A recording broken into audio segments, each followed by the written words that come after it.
कोकणवासी कोकणात येत असल्याने त्यांच्या प्रवासासाठी रत्नागिरी जिल्ह्यामध्ये शेकडो एसटी बसेस मुंबईकडे रवाना करण्यात आलेल्या आहेत। परिणामी ग्रामीण भागातील शेकडो एसटी फेऱ्या या रद्द करण्यात आल्यात।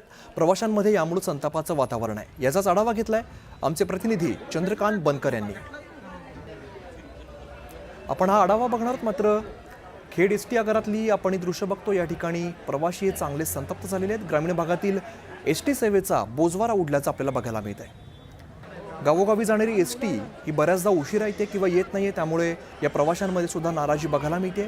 रत्नागिरीच्या खेडमधली ही आपण सगळी दृश्य बघतोय। खेड एसटी आगारात प्रवासी हे खोळंबलेले आहेत, चांगलेच संतापलेले आहेत। शेकडो ग्रामीण भागातील एसटी फेऱ्या या रद्द कराव्या लागलेल्या आहेत आणि यामुळे हे जे प्रवासी आहेत त्यांचा चांगलाच खोळंबा झाल्याचं चित्र आहे। चौकशी कक्षात जाऊन अनेक जण चौकशी करतायत बस कधी येईल, मात्र बसची फेरी येत नसल्यामुळे, उशिरा होत असल्यामुळे अनेक प्रवासी जे आहेत ते संतप्त झालेले आहेत। अनेकांना वाट बघावी लागते। आपल्या नियोजित कामाला जाण्यासाठी, आजूबाजूच्या गावांमध्ये जाण्यासाठी एसटीचा मोठ्या प्रमाणात वापर होत असतो। हाच एक आधार खरं तर या ठिकाणी असतो आणि अशा वेळेला एसटीची फेरी होत नसल्यामुळे हे गावकरी जे आहेत ते प्रवासी आहेत हे चांगलेच संतापलेले आहेत। बस स्टॉपवरती मोठ्या प्रमाणात सध्या गर्दी आहे। एसटी बसेस मुंबईला वळवल्यामुळे खेड एसटी आगारात सध्या एसटींचा तुटवडा जाणवतोय आणि यामुळेच एसटी सेवेचा बोजवारा उडलेला आहे। या संदर्भात विचारणा केली असता एसटी कधी येईल असा प्रश्न विचारला जातोय, मात्र एसटी बराच वेळ येत नाही, त्यामुळे या सगळ्या प्रवाशांमध्ये संताप आहे।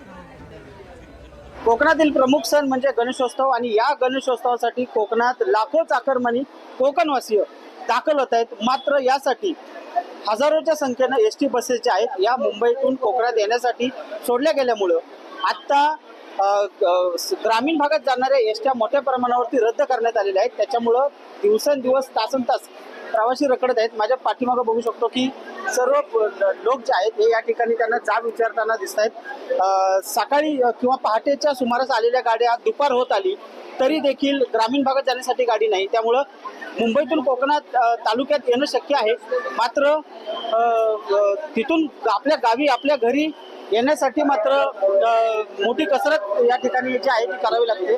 आपल्यासोबत जे काय आहेत या ठिकाणी काही नागरिक आहेत। मला सांगा काय परिस्थिती आहे? ग्रामीण भागात जाणाऱ्या सर्व एसटी महामंडळाने आपले इथे फेऱ्या रद्द केलेल्या आहेत आणि सर्व गणेशोत्सवासाठी सर्व मुंबईला गाड्या पाठवलेल्या आहेत। असं एकंदरीत ग्रामीण भागातील जनतेचं आतोनात त्या एसटीची सोय नसल्यामुळे आतोनात हाल होत आहेत। परिवहन मंत्री बोलतात की संपूर्ण जनतेची आम्ही सेवा करतो। इथं डेपो मॅनेजर इथला एके प्रकार विदाउट ड्रेसवरती असतात, काम करत नाही, जनतेला लाख त्रास देतात। डेपो मॅनेजर शिर्के आणि इथे येऊन प्रकार म्हणून आहे तो जनतेला ओरडण्याची उत्तर देतात आणि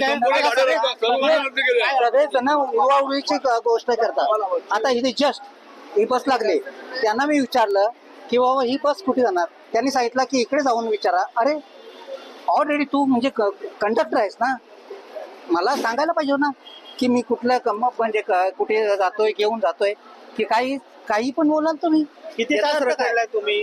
मुंबईत लोक इथे येतात पण 4 तास झाले मला। 4 तास झाले आणि इथं पूर्ण अक्षरशः रस्ता तर पूर्ण खूप खराब झालाय। जे लोक आहेत, जे प्रवासी आहेत हे संतप्त झालेले एकत्रित आपल्याला या ठिकाणी पाहायला मिळते। प्रशासनाने कुठेतरी गावी तालुक्यात घेऊन येणारे जे चाकरमानी आहेत त्यांना गावापर्यंत पोहोचवण्याची सुद्धा व्यवस्था करावी अशी मागणी या ठिकाणी प्रवासी वर्गातून होताना दिसते। चंद्रकांत बनकर, न्यूज 18 लोकमत, खेड, रत्नागिरी।